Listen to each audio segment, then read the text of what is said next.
Okay, तो 39 में question दे रखा है, देखिए यहाँ पे a car accelerate from rest, है ना, तो कार का एक्सेलरेशन हो रहा है रेस्ट से at a constant rate A, ठीक है, for some time after which it retards at the constant rate B. दो चीज़ दे रखा है, एक तो ए से एक्सेलरेट हुआ, फिर बी से रिटार्डेशन हो रहा है इसमें, ठीक है, ठीक है, टू कम रेस्ट।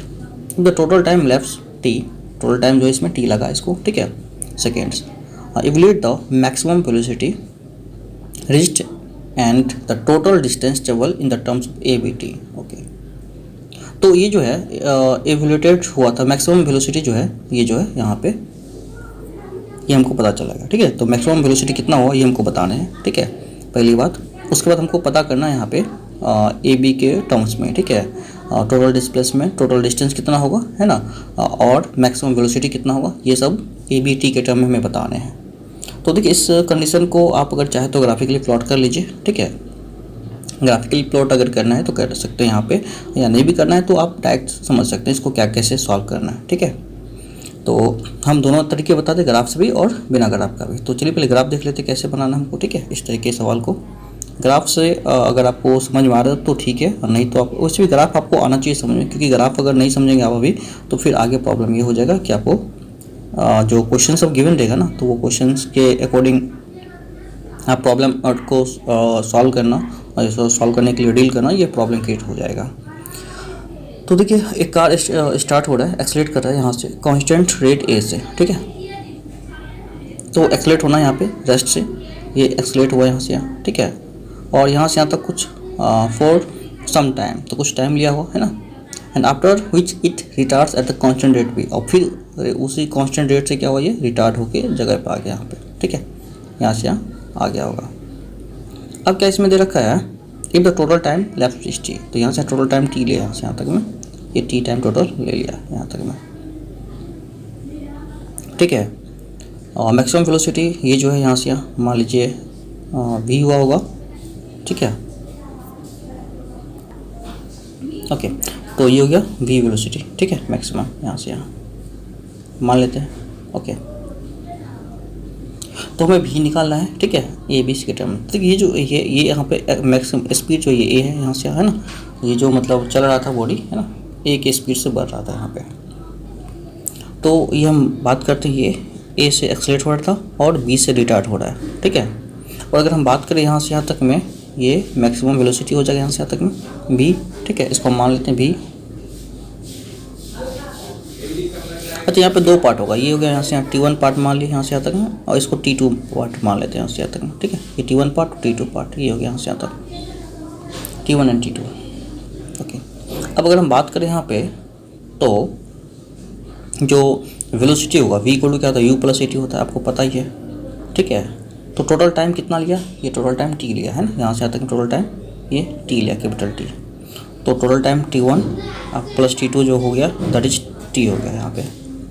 अब हम इसको अगर सॉल्व करने का कोशिश करते आगे, तो देखिए एक्सेलरेशन की बात आपको पता होगा, एक्सेलरेशन ये जो होता है, ठीक है, टाइम का जो फॉर्मूला होता है एक्सेलरेशन के फॉर्मेट में, तो rate of change of velocity, मतलब जीरो से स्टार्ट हुआ और भी तक पहुंचा है, कितना का चेंज हुआ यहाँ पे, तो जीरो से भी तक गया, तो आप कह सकते हैं v minus zero by T, that is acceleration a1, ये हो गया यहाँ पे ना। तो अगर हम T1 की बात करें यहाँ से, है ना, T1 था यहाँ से, तो T1 की अगर बात करें तो T1 इक्वल टू आएगा मेरे पास यहाँ पे, तो ये मेरे पास T1 आ गया इक्वल टू वी बाई, है, क्योंकि ये तो v माइनस जीरो भी रहेगा, तो ये v इसको इधर कर लेते, इसको इधर कर लेते, तो वी बाई ए हो जाएगा यहाँ पे T1। सिमिलरली उसी टाइप से यहाँ पे अगर T2 निकालने की कोशिश करें, ठीक है, तो उसी तरीके से T2 जो आएगा मेरे पास, ये T1 था, और T2 जो आएगा यहाँ पे ये आएगा v बाई बी, ठीक है। बस हम टाइम निकाल रहे हैं, और टाइम तो हमेशा पॉजिटिव रहेगा ना, इसलिए हमको नेगेटिव वाला साइन नहीं लेना है। उसके बाद आपको टोटल टाइम की अगर बात करें T1 प्लस T2, अब एक देख लीजिए कितना हुआ, T1 प्लस T2 अगर आप निकाल लें, तो यहाँ पे T1 प्लस T2 को अगर हम निकाल लें, इसमें वैल्यू रख देते हैं यहाँ पे, तो क्या आता है मेरे पास, देखिए, तो now T1 is b upon A plus T2 is b upon b equal to total time T था, है ना, ये यहाँ से हम वैल्यू रखें इसमें से, ठीक है। तो अब इसको हम अगर सॉल्व कर ले, भी कॉमन ले ले दोनों में से, तो क्या आएगा 1/a plus 1/b equal to 1/a equal to T. तो इसको थोड़ा सॉल्व कर लेते हैं हम, क्या आता है मेरे पास, देखिए सॉल्व करने के बाद p टाइम a और b का एलसीएम a b होगा, तो a plus b equal to T. उसको क्रॉस मल्टीप्लाई करा दे तो यहाँ पे जो v इक्वल टू होगा t टाइम ए बी बटा a प्लस बी, ठीक है। तो ये होगा मेरे पास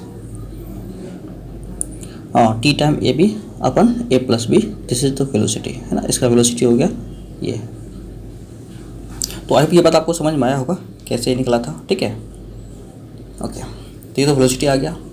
अब अगर हम चाहे निकालने के लिए तो ये निकाल सकते हैं इसका जो है टोटल डिस्टेंस। तो डिस्टेंस क्या है, कैसे निकालेंगे, तो S equal to u t plus half a t square, है ना।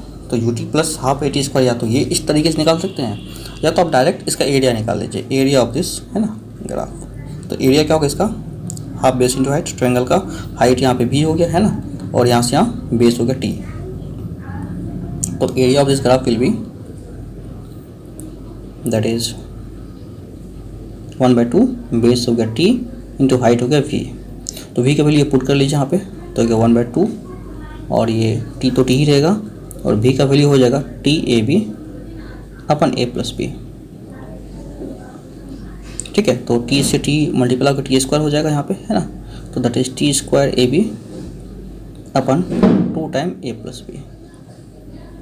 तो ये हो गया आपको टोटल डिस्टेंस, ठीक है। This is the required total distance, है ना।